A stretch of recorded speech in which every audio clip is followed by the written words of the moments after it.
નમસ્કાર મિત્રો, હું ઠક્કર કિશન, પીપળિયાપુરા પ્રાથમિક શાળા, દાવોલ.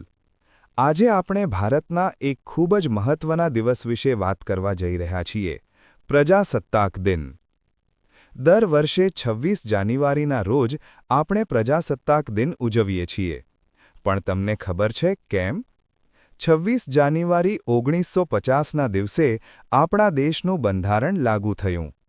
આ દિવસે ભારત સાચા અર્થમાં લોકો દ્વારા ચલાવાતો દેશ બન્યો. આપણા બંધારણના મુખ્ય રચયિતા હતા ડૉક્ટર બાબા સાહેબ આંબેડકર. બંધારણ આપણને હક, ફરજ અને સમાનતા આપે છે. પ્રજાસત્તાક એટલે દેશનો વડો લોકો દ્વારા પસંદ થાય અને દેશ લોકોના નિયમોથી ચાલે. આ દિવસે દિલ્હીમાં ભવ્ય પરેડ યોજાય છે અને દેશની શક્તિ અને સંસ્કૃતિ દેખાડવામાં આવે છે. સાહસી બાળકોને વીરતા પુરસ્કાર પણ આપવામાં આવે છે.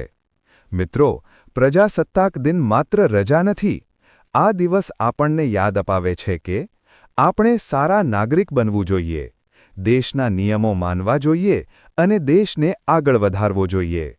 ચાલો, આપણે સૌ મળીને કહીએ, જય હિન્દ,